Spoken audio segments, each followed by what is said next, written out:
Unaangalia Shalom Summit TV. Karibu sana. Vipindi ni vingi, bandika bandua. Ili usipitwe na kipindi hata kimoja, subscribe, weka notification. Fanya hivyo sasa ili usipitwe na mambo mazuri. Ni wapi? Ni Shalom Summit TV. Kuna vipindi vingi vizuri kwa ajili yako. Kipindi cha maombi na maombezi ni kipindi mojawapo. Lakini pia tuna kipindi cha mafundisho ya neno la Mungu. Hapa tutazungumzia mambo yote ya wokovu.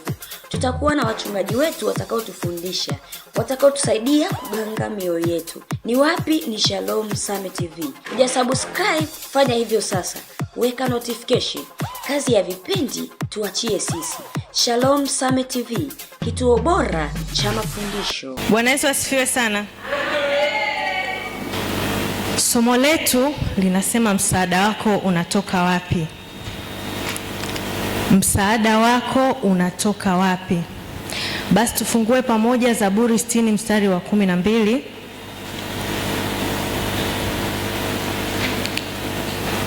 Inasema, kwa msaada wa Mungu tutatenda makuu, maana yeye atawakanyaga watesi wetu.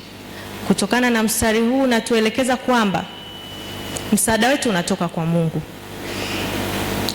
Kwa maana msaada wetu unatoka kwa Mungu.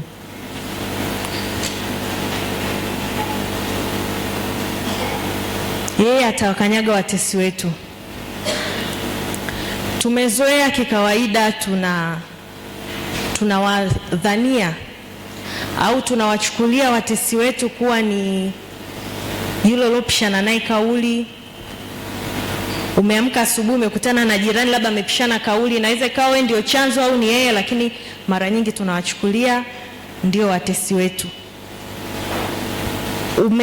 Sio kupishana kauli, kuna mambo mengi, lakini tunakwazana na binadamu wenzetu na tunawachukulia kwamba hawa ndio watesi wetu. Tunasahau kwamba mtesi wetu mkuu, adui wetu mkuu ni Ibilisi, na kupitia yeye anaweza katumia kitu chochote kama lango, anaweza katumia kitu chochote kama njia ya kukufikia na kukufanya urudi nyuma kiimani na kukufanya umkosee Mungu. Na huyo ndio tunayeshughulika naye, na huyo ndio mtesi wetu mkuu. Haijalishi amepitia katika mwanadamu, haijalishi amepitia katika mnyama, lakini mtesi ni huyu. Na msaada wetu unatoka kwa Mungu, si kwa kitu kingine. Ni kivipi tunaweza kuutafuta huu msaada? Ni kivipi tunaweza kumsogelea Mungu, kutafuta msaada kutoka kwake? Hatua ya kwanza ni kwa kuisikia sauti ya Mungu. Unapoisikia sauti ya Mungu, msaada wake unakuwa rahisi kuupata. Huwezi kuisikia sauti ya Mungu kama hujamtafuta. Huwezi ukaisikia sauti ya Mungu kama hujasogea karibu naye. Bwana Yesu asifiwe. Na ni kivipi tunaweza kuisikia sauti ya Mungu? Tunajua ni kwa kuomba. Ni kwa kuomba, ni kwa kufunga, ni kwa kutafuta nguvu za Mungu. Hapa tunajua tuna uwezo wa kupata msaada wa Mungu na kumkaribia na kuweza kumsikia. Lakini naomba tupitie mambo machache siku ya leo. Ni kivipi unaweza kuisikia sauti ya Mungu? Kwanza ni kwa kuacha kutumia muda mwingi katika mambo yasiyo na utukufu kwa Mungu. Mambo ambayo hayaongezi thamani yoyote kwenye maisha yetu. Kwa mfano, ukipata una simu janja, ukipata fursa ya kuwa na kifurushi cha mtandao, unaweza ukajikuta umetumia muda mwingi sana mtandaoni, mpaka inakuja message kwamba umetumia asilimia 75 ya kifurushi chako. Ndio unajua kumbe nimetumia masaa mengi sana hapa. Unaweza kutumia muda mwingi sana katika story, katika kusengenya, katika mambo yasiyomtukuza Mungu wala asiongeza thamani yoyote katika maisha yetu. Kwa kuacha kuyafanya hayo, tunasogea karibu na Kristo na kuweza kusikia sauti yake. Bwana Yesu asifiwe. Lakini kitu kingine ni kuzama zaidi katika neno la Mungu, kumtafuta Mungu, kuzama zaidi katika kusoma neno lake. Biblia inasema neno huja kwa kusikia, neno huja lakini kwa kusoma pia. Ina maana unaweza ukasikiliza watumishi, ukasikiliza mahubiri, ukasikiliza shuhuda mbalimbali, maana nazo zinatujenga kiimani. Lakini ni kujikita katika neno la Mungu. Kitu kingine, usisahau kuombea wengine. Hilo ni swala la tatu. Ombea wengine.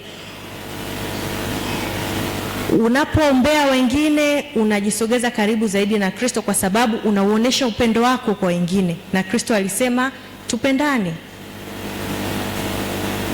Na katika kumwombea mwenzio, ina maana nawe pia utajikuta unasogea karibu zaidi na Kristo na kupata msaada wake. Naomba tumwangalie Israeli.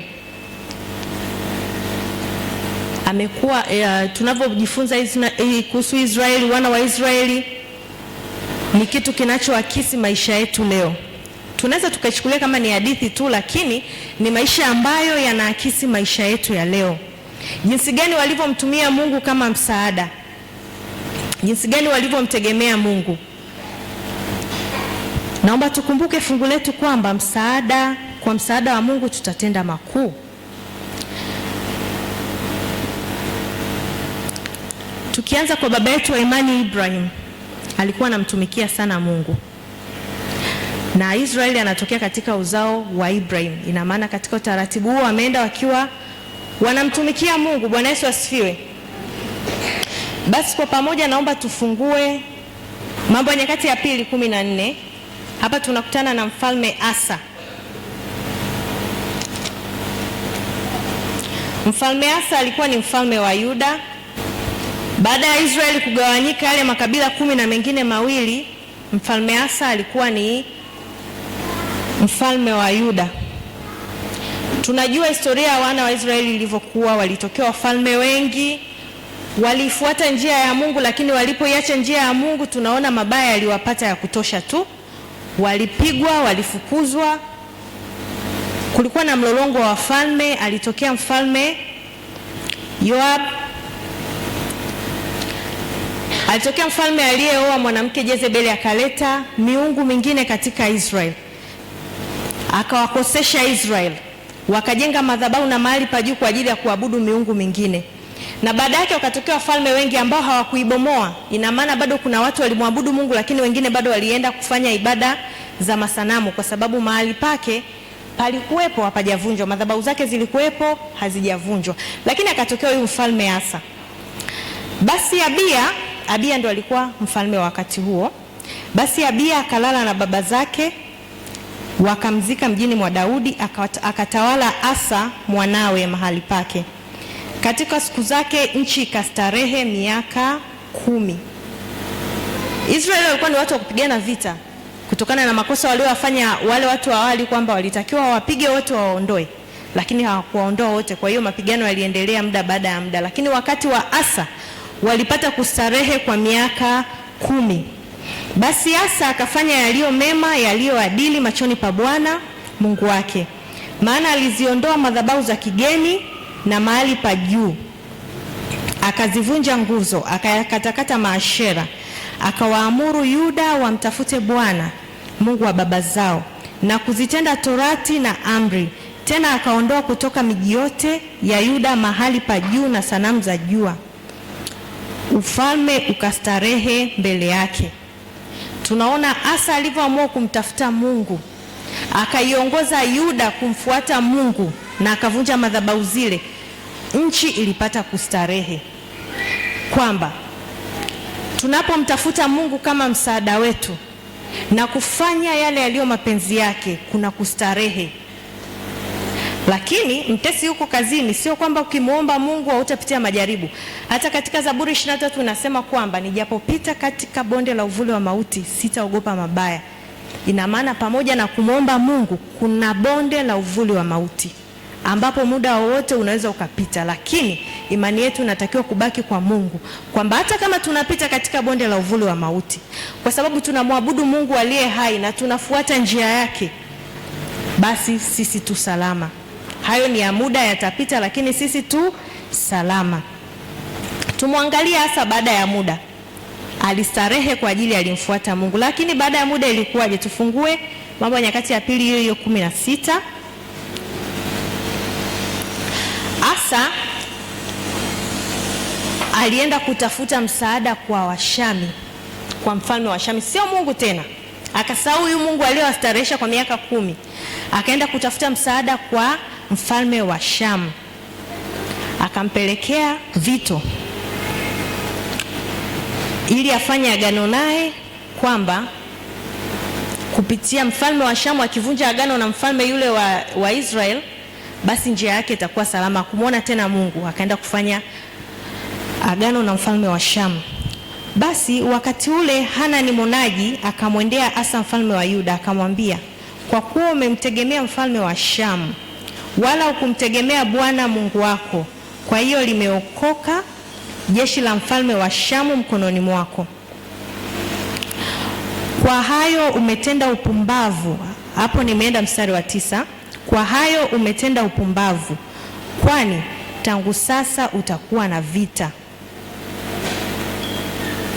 Alistarehe kwa kutafuta msaada wa Mungu kwa muda mrefu, lakini pale alipoiacha njia ya Mungu akatumwa na Mungu kwenda kumwambia Asa, umefanya upumbavu, na kwa hayo ulioyafanya kwa kumtegemea mfalme wa Shamu, ina maana utakuwa na vita kuanzia sasa.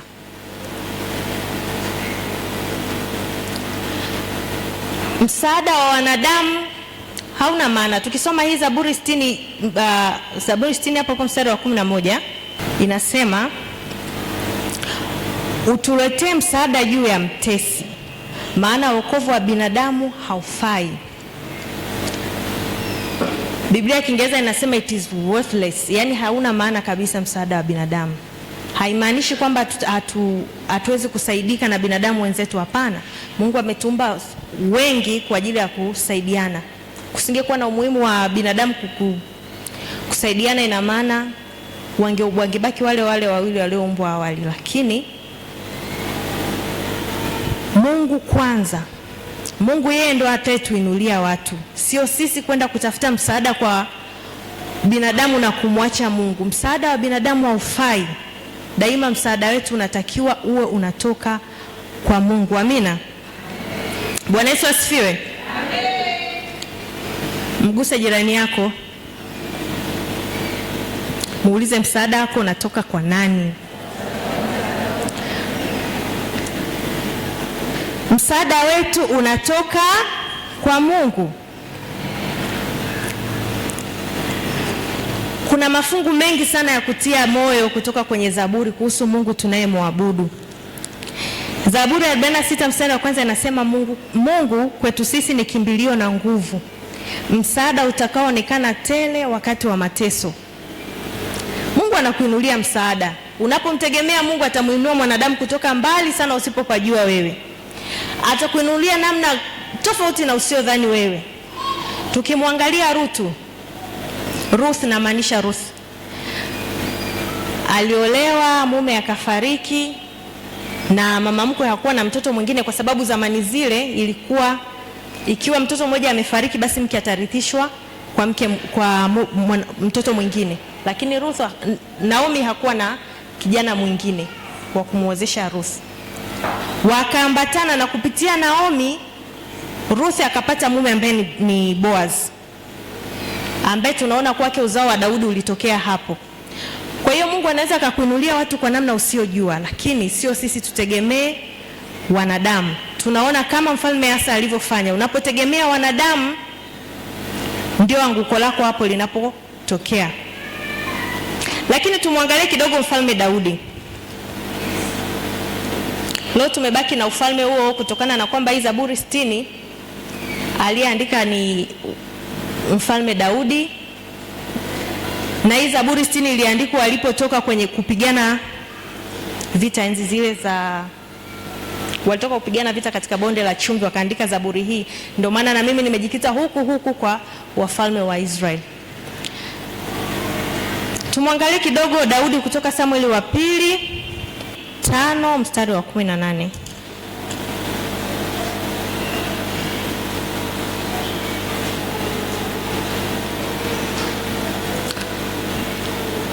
Basi Wafilisti walikuwa wamekuja na kujitawanya bondeni mwa Warefai. Daudi akauliza kwa Bwana akisema, je, nipande juu ya Wafilisti? Utawatia mkononi mwangu? Naye Bwana akamwambia Daudi, panda, kwa kuwa hakika nitawatia Wafilisti mikononi mwako. Hapa tunaona mambo mawili ambayo tumejifunza asubuhi ya leo. Jambo la kwanza, alitafuta kujua kwa Mungu, alimuuliza Mungu kwa kuwa huyu ndiye msaada wake. Lakini jambo la pili, alimsikia. Ina maana tutafute sana kupata kumsikia Mungu. Sio kitu kirahisi. Na unaposikiliza unaweza ukasikia masauti mengine ikiwa hujamtafuta Mungu inavyotakiwa, ukasikia masauti mengine kabisa. Kwa hiyo Daudi alimsikia Mungu, alimuomba kwanza, je, nipande nipigane nao, lakini akamsikiliza.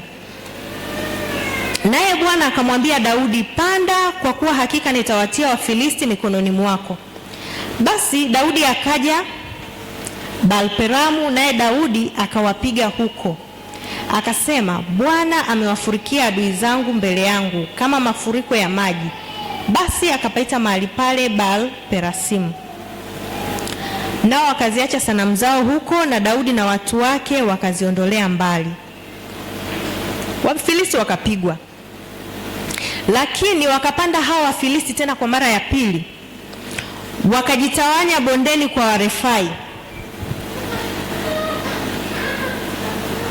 Naye Daudi alipouliza kwa Bwana, alisema, usipande. Haya, mara ya kwanza Daudi tuseme angepanda kichwa, lakini aliamua kumtii sauti ya Bwana kwamba panda. Lakini mara ya pili napo akasema, siendi kwa uzoefu, kwamba kwa sababu mara ya kwanza niliwapiga nilipanda. Hapana, siendi bado kwa uzoefu. Bado alimuuliza Mungu, na kwa mara hii Mungu akamwambia usipande. Tukiendelea kusoma hapo anasema, zunguka nyuma yao ukawajie huko mbele ya miforsadi. Kisha itakuwa hapo utakapoisikia sauti ya kwenda katika vilele vya miforsadi, ndipo nao jitahidi, kwa maana ndipo Bwana ametoka mbele yako awapige jeshi la Wafilisti. Ndivyo alivyotenda Daudi, vile vile kama Bwana alivyomwagiza, na akawapiga Wafilisti toka Geba hata ujapo Gerezi. Wafilisti walipigwa kweli kweli. Ukiwasoma hao Warefai walikuwa ni yale majitu, hawakuwa ni hao wa kawaida, walikuwa ni majitu yale marefu makubwa. Lakini kwa msaada wa Mungu wote hawa walipigwa, kwa kuwa Daudi alisikiza sauti ya Mungu na alijua msaada wangu unatoka kwa Mungu. Huyu Daudi tunajua baadaye alivyomwacha Mungu nini kilimtokea.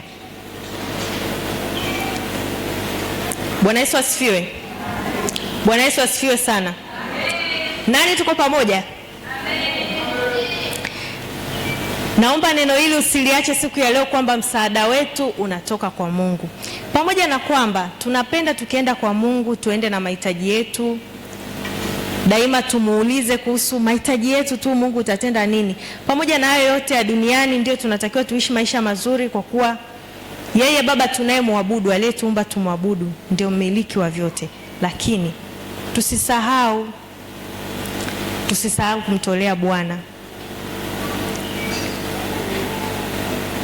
Daudi alipewa zawadi nyingi alivyokuwa anapigana na hao maadui. Kuna wengine pia alikuwa anawasaidia, kwa sababu hao maadui walikuwa ni Wafilisti walikuwa ni maadui, so wa Israeli tu, walikuwa ni maadui na watu wengine. Kwa hiyo Daudi alivyowapiga wale watu akampelekea shukrani Daudi. Alikusanya vile vyombo vyote vya fedha na vya dhahabu vilivyoletwa, akamtolea Mungu. Lakini pia tusisahau vile Mungu alivyoviagiza. Tukisoma Mathayo 25,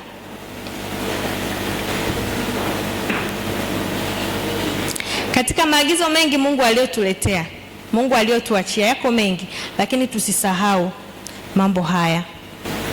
Mathayo 25 mstari wa 31, hapo atakapokuja mwana wa Adamu katika utukufu wake na malaika watakatifu wote pamoja naye, ndipo atakapoketi katika kiti cha utukufu wake, na mataifa yote watakusanyika mbele zake, naye atawabagua kama vile mchungaji abaguavyo kondoo na mbuzi. Naruka mpaka 34. Kisha mfalme atawaambia wale walioko mkono wake wa kuume, njoni mliobarikiwa na Baba yangu, urithini ufalme mliowekewa tayari tangu kuumbwa ulimwengu. Kwa maana nalikuwa njaa mkanipa chakula, nalikuwa kiu mkaninywesha, nalikuwa mgeni mkanikaribisha, nalikuwa uchi mkanivika, nalikuwa mgonjwa mkaja kunitazama, nalikuwa kifungoni mkanijia.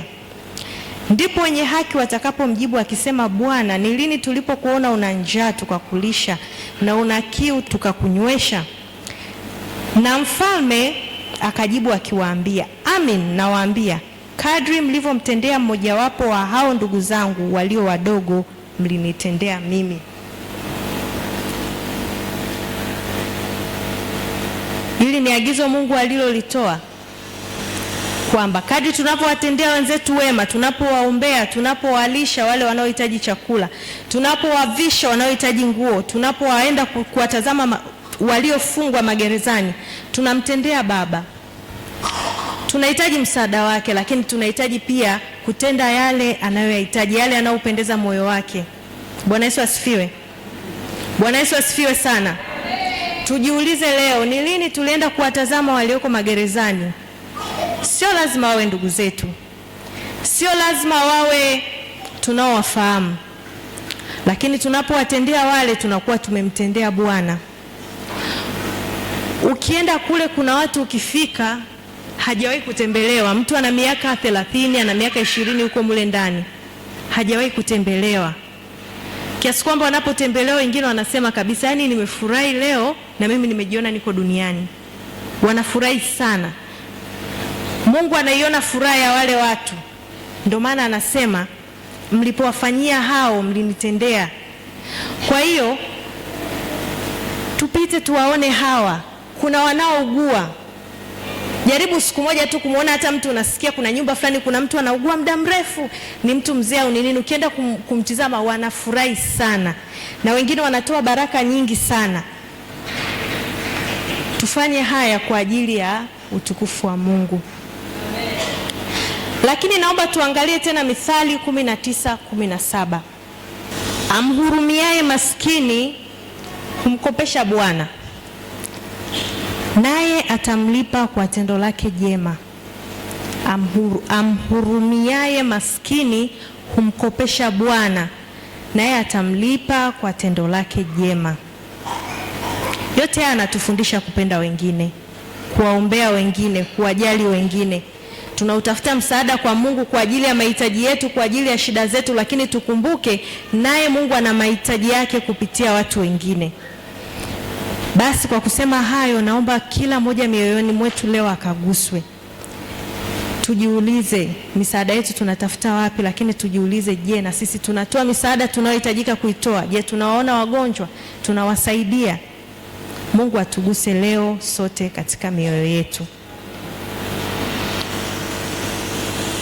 Nilikuwa katika jambo la 3, kuombea wengine. Jambo la 4, acha kutazama matatizo yako. Unapotaka kumsikia Mungu, acha kutazama zaidi matatizo yako. Matatizo ni mengi. Acha kutazama matatizo yako, bali amua kutazama baraka zako. Bwana Yesu asifiwe. Bwana Yesu asifiwe. Tukijiangalia baraka tulizonazo ni nyingi, ni nyingi mno. Ukitaka kujua baraka yako, nenda hospitali. Ukitaka kujua baraka yako, pita magereza. Ukitaka kujua baraka yako, hebu jaribu kuzungumza na watu. Utagundua kuna watu wana mizigo mingi mizito kukuzidi. Kwa hiyo tujitahidi, tuache kutazama matatizo na kutazama zaidi baraka. Unapo focus katika kuangalia baraka, kuna mengi makubwa ambayo utayagundua umefanikiwa kuliko namna utavotazama shida zako. Ukitazama shida kawaida, utaona kila siku zinaongezeka, hazipungui. Lakini Bwana ni mwema. Hayo pia, hizo shida pia zote tunamkabidhi yeye, na anaondoa sawa sawa na mapenzi yake. Bwana Yesu asifiwe. Bwana Yesu asifiwe sana.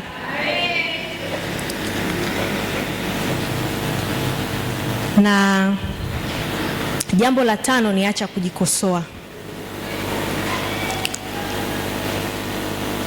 Kwenye Isaya kuna sehemu anasema kwamba nalikuumba, nalikujua toka tumboni kwa mama yako. Kuna mstari mwingine anasema nilikuchora kwenye viganja vyangu.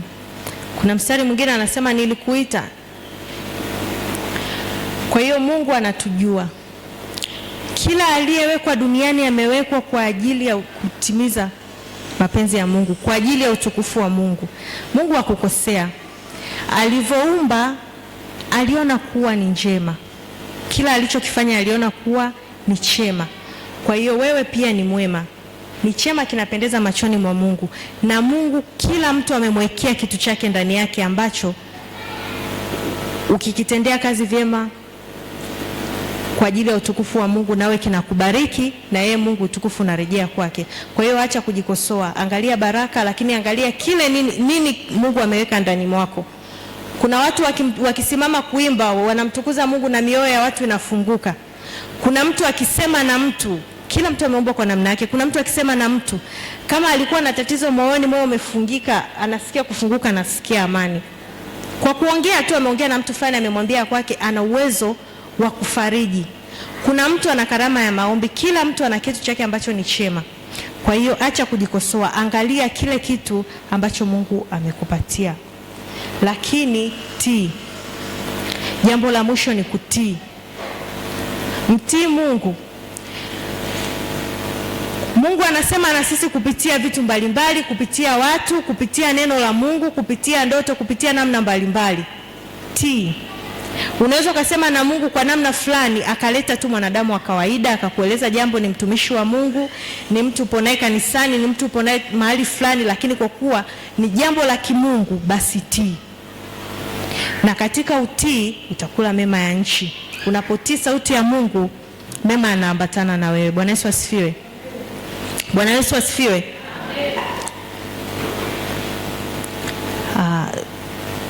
Ni ombi langu kwa Mungu leo, neno hili likapata kubariki na kuponya mioyo ya watu. Bwana Yesu asifiwe. Mbarikiwe. Amen.